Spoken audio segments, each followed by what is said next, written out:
March 1993, Kensington Palace. Diana received a phone call from Dr. Sarah Mitchell, her voice urgent. "Diana, we need to talk about William's blood test results, in person, today." Diana felt her stomach drop. William was 10 years old, healthy, active, normal. What could be wrong? She drove to Dr. Mitchell's private clinic immediately. Sarah closed the door, locked it. "Diana, William's routine blood work showed something the palace medical team has been monitoring, without telling you." Diana's hands started shaking. "What are you talking about?" Sarah pulled out a file. Medical records, lab results, scans, all marked confidential, royal household only. "I wasn't supposed to see these, but a lab technician I trust sent them to me. She thought you should know." Diana looked at the papers, William's name, his date of birth, test after test, going back years. William has a genetic blood disorder. It's called hemophilia carrier status with expression. He inherited it through the royal bloodline. Diana felt the room spin. Hemophilia, the bleeding disease, the curse of European royalty. But William's never had bleeding problems. No excessive bruising, nothing. "Because it's a variant form," Sarah explained. "He's not a severe hemophiliac. But he carries the gene, and it could affect his children, particularly his daughters." Diana stared at the medical records. When did they find this? When he was 6 months old. Routine royal infant screening. They identified the genetic markers. They've been monitoring him ever since. 6 months old? William is 10 now. Why didn't anyone tell me? Sarah's face was grim. Because the palace doesn't want this public. Hemophilia is associated with Queen Victoria, with weakness, with genetic problems. They're terrified of the succession implications. Diana felt rage building. What succession implications? If William has children, particularly daughters who become carriers, it continues the genetic line. The palace medical team has been debating whether William should even be allowed to have children. Diana stood up. Allowed? Allowed? They're talking about my son like he's breeding stock.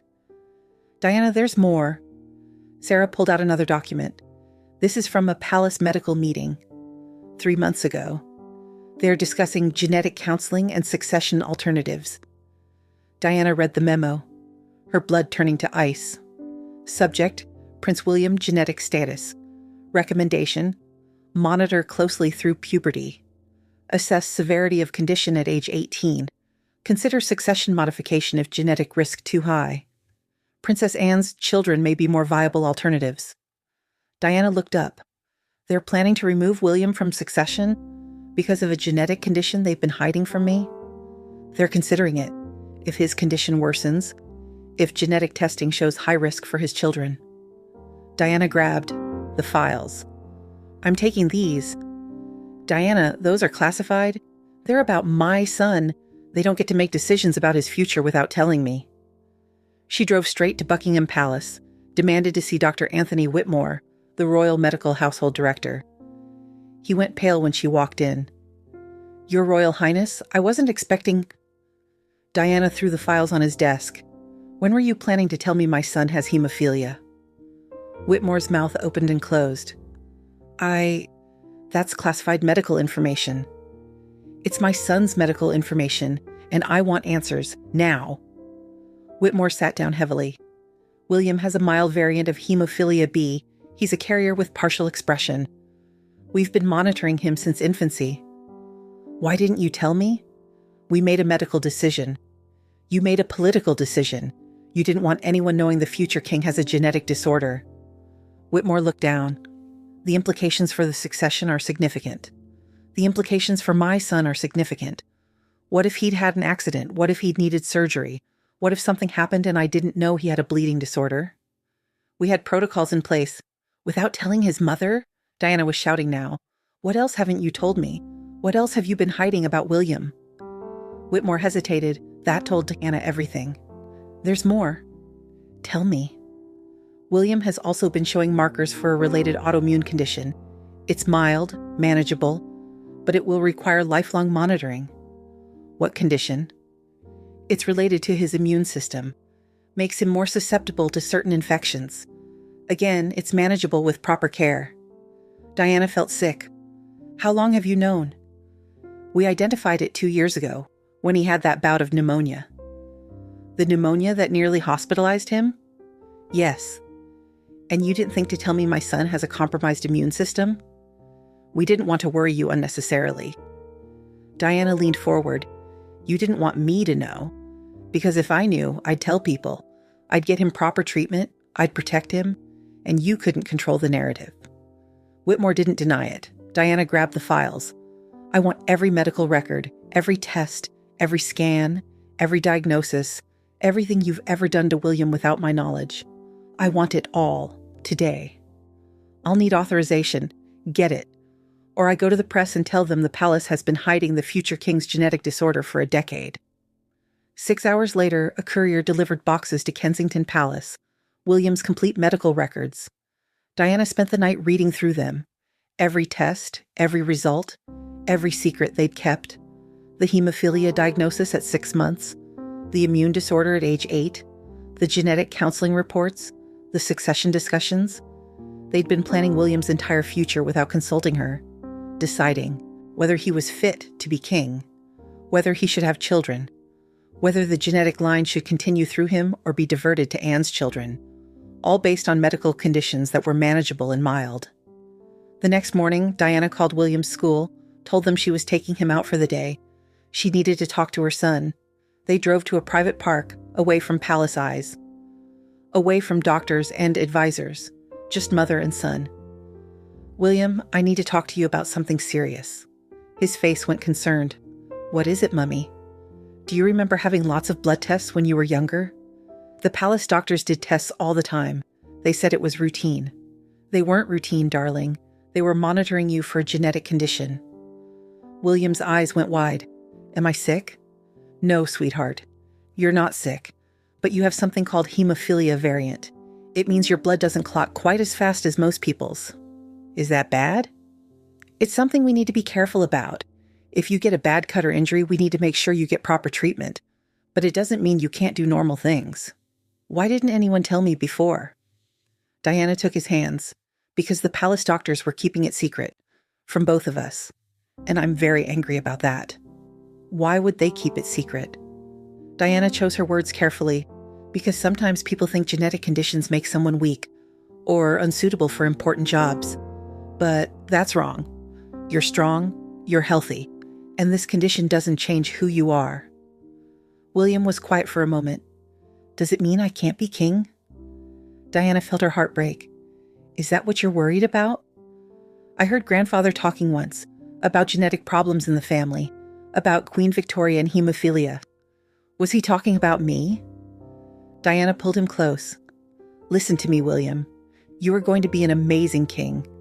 This condition doesn't change that. Anyone who suggests otherwise is wrong. But what if I'm not strong enough? You're one of the strongest people I know, and strength isn't about perfect genetics. It's about character, compassion, courage. You have all of those. William looked up at her. Did they keep it secret because they were ashamed of me? No, darling, never that.